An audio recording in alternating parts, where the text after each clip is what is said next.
Hello friends, नमस्कार। स्वागत करता हूं आपका आपके अपने यूट्यूब चैनल PR क्लासेस 99 में। तो फ्रेंड्स, आज की वीडियो में मैं आपको फ्लूइड डायनामिक्स में इक्वेशन ऑफ मोशन से एक इम्पोर्टेंट थ्योरम प्रूव करके दिखाऊंगा, जो कि काफ़ी बार एग्जाम में आई हुई है। आप चाहे फ्रेंड्स जिस भी यूनिवर्सिटी से, ये थ्योरम आपको सेम ही मिलेगी।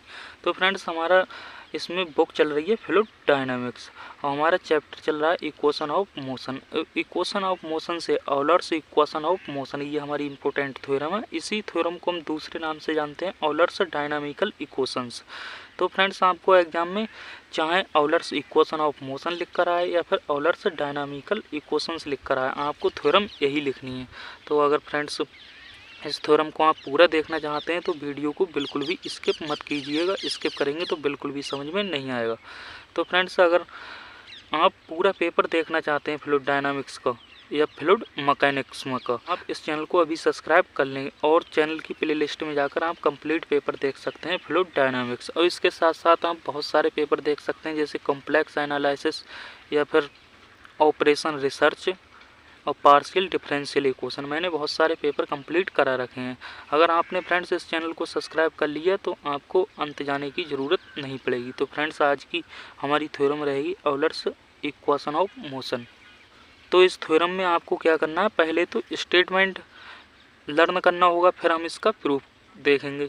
तो फ्रेंड्स, आपको स्टेटमेंट लर्न करना होगा, क्योंकि आपको एग्जाम में केवल लिखा हुआ आएगा ऑलर्स इक्वेशन ऑफ मोशन या फिर ऑलर्स डायनामिकल इक्वेशन। तो स्टेटमेंट में आपको ये लर्न करना होगा, let q be a velocity of motion then to prove that this. ये आपको लिखना है स्टेटमेंट में। क्यू आपको फ्रेंड्स मैं बता चुका हूँ क्या होती है, हमारी फ्लूइड की वेलोसिटी होती है q equal to u i plus का बी जे प्लस का डब्ल्यू के। ये मैं काफ़ी बार बता चुका हूँ। तो Q इक्वल टू दिस, और ये हमने कोई सरफेस लाइट कर लिया, इससे हमने सरफेस लिखा है। B से जो सरफेस है हमारा, इसका वॉल्यूम है, और रो से हमारी डेंसिटी। और यहाँ हमने छोटा सा सरफेस लिया है, इसकी हमारी जो वॉल्यूम होगा dV, और इस पे हमारा जो फोर्स काम कर रहा है F। तो इस प्रकार से हमारा स्टेटमेंट होगा, let q be a velocity of motion then to prove that this. ये हमें प्रूव करके दिखाना है। यही हमारी ऑलर्स डायनामिकल इक्वेशन या फिर ऑलर्स इक्वेशन ऑफ मोशन के नाम से जानते हैं। तो अब हम देखेंगे इसका प्रूफ में हमने लिखा है, let a closed surface S. कोई हमने क्लोज्ड सरफेस ले लिया है, इनक्लोज्ड वॉल्यूम बी है, उसका जो वॉल्यूम है वो हमारा बी है। Let us consider a point P, कोई किसी पॉइंट पी पर हम देखेंगे P within surface S, let rho be the fluid density. और जो रो से हमने इसे डिनोट किया है वो हमारी फ्लूइड की डेंसिटी है। और फिर हम देखेंगे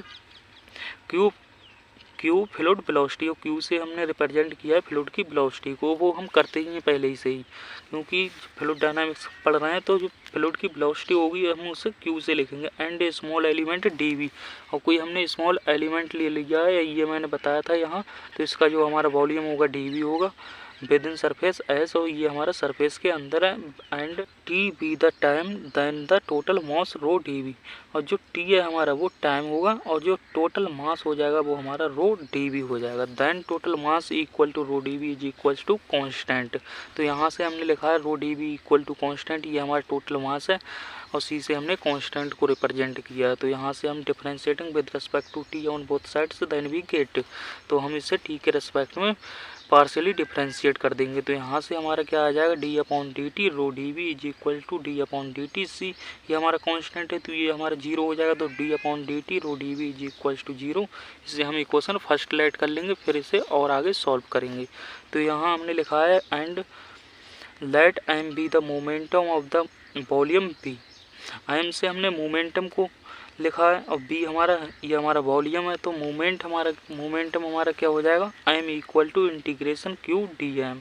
तो M equal to integration Q, और डी एम की वैल्यू मैं बता चुका हूँ, ये हमारा टोटल मास है, तो रो डी वी है।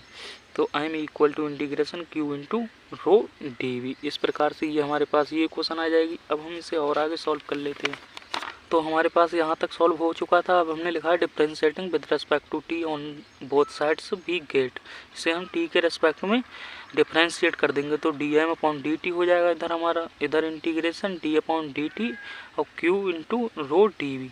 तो यहाँ देखेंगे हमारे पास फर्स्ट और सेकंड टू टर्म है, तो इसे हम फर्स्ट और सेकंड के हिसाब से करेंगे। तो यहाँ हमारा तो यहाँ देखेंगे इंटीग्रेशन डी, फर्स्ट को हम डिफ्रेंशिएट करेंगे तो D Q upon D T और सेकंड को हम सेम लिखेंगे। इसी तरह से अब सेकंड का डिफ्रेंशिएट करेंगे और फर्स्ट को सेम लिखेंगे। तो इस प्रकार से हमारे पास ये क्वेश्चन आ जाएगी।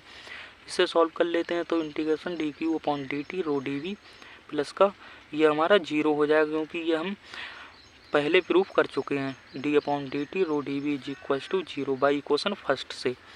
तो यहाँ से हमारे पास D M upon D T equal to integration D Q upon D T rho D V आ जाएगा। इसे हम इक्वेशन लेट कर लेंगे 2। अब इसे और आगे सॉल्व कर लेते हैं। तो यहाँ हमने लिखा है let n be the unit outward normal vector on the surface S. N से हमने यूनिट आउटवर्ड नॉर्मल वेक्टर को लिखा और सरफेस हमारा ऐसा, and F is the external force. F जो हमने डिनोट किया एक्सटर्नल फोर्स को, per unit mass acting on the mass of the fluid, and P be the pressure, और पी से हमने प्रेशर को लिखा है। देन टोटल फोर्स इज, जो हमारा टोटल फोर्स होगा वो हमारा ये होगा इंटीग्रेशन ये हम वॉल्यूम से लिखा है F rho D V plus का ये हमारा सरफेस पी और unit outward normal vector into d S. और यहाँ हम यूज करेंगे using Gauss theorem. Gauss theorem हमारी क्या कहती है, सरफेस पी माइनस का एन और d S equal to volume minus का ग्रेडियंट पी डी वी, ये हमारी गॉस थ्योरम होती थी। इसका हम यूज करेंगे। तो इसे हमने सेम लिख लिया इस वाले टर्म को, यहाँ हम यूज करेंगे तो ये हमारा आ जाएगा वॉल्यूम माइनस का ग्रेडियंट पी डी वी। तो इसे और आगे सॉल्व कर लेते हैं। तो यहाँ से देखेंगे जो हमारा टोटल फोर्स हम फाइंड कर रहे थे, तो total force is equal to volume, इसको हमने एक साथ लिख लिया क्योंकि ये भी हमारा वॉल्यूम है, ये भी वॉल्यूम है। तो हमारा एफ रो और माइनस का ग्रेडियंट पी और डी वी को हमने बाहर लिख लिया using Newton second law of motion. अब हम न्यूटन का जो सेकंड लॉ होता है उसे हम यूज करेंगे। तो हमारे जो न्यूटन का सेकंड लॉ होता है rate of change of momentum equal to total force, ये आपको लर्न करना होगा क्योंकि न्यूटन का सेकंड लॉ कहता है rate of change of momentum equal to हमारा टोटल फोर्स के बराबर होता है। तो rate of change of momentum equal to total force, ये हमारा न्यूटन का सेकंड लॉ है। तो rate of change of momentum ये फ्रेंड्स हम फाइंड कर चुके हैं और टोटल फोर्स भी हम फाइंड कर चुके हैं, तो उसे हमने लिख लिया। ये हमारे इक्वल होने चाहिए, ये हमारा न्यूटन का सेकंड लॉ कहता है। तो इसे हम सॉल्व कर लेंगे। ये भी हमारा वॉल्यूम है, ये भी वॉल्यूम है। इस इक्वेशन को हम एक साइड करके लिखते हैं तो हमारे पास ये इक्वेशन आ जाएगी। फिर हम इसे सॉल्व कर लेंगे तो इसे हम एक ही ब्रैकेट में लिख लेंगे, डी वी को बाहर लिख लेंगे। तो D Q upon D T और रो और माइनस का एफ रो, ये हमारा माइनस माइनस प्लस हो जाएगा ग्रेडियंट पी और D V is equal to 0। इससे और आगे सॉल्व कर लेते हैं। तो D Q upon D T rho minus का एफ रो प्लस का ग्रेडियंट पी इक्वल में हमारा 0 हो तो हम वॉल्यूम को 0 में कन्वर्ट कर देंगे। तो यहाँ से देखेंगे d Q upon D T रो इज इक्वल टू, ये हमारा प्लस में आ जाएगा, ये माइनस में आ जाएगा। तो एफ रो माइनस का ग्रेडियंट पी, तो D Q upon D T rho को हम उस साइड ले जाएंगे तो पाउंड में जाएगा। तो एफ रो माइनस का ग्रेडियंट पी, तो यहाँ से D Q upon D T is equal to rho से रो हमारा कैंसिल हो जाएगा क्योंकि हम इसे अलग अलग लिखेंगे। तो F rho upon rho minus का ग्रेडियंट पी अपॉन रो, रो से रो कैंसिल, तो एफ माइनस का 1 अपॉन रो ग्रेडियंट पी।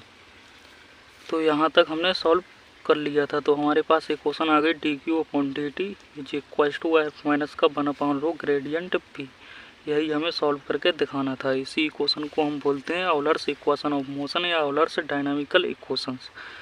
तो इस प्रकार से ये क्वेश्चन सॉल्व हो जाती है। यहाँ हमने लिखा है this formula is known as Euler's equation of motion.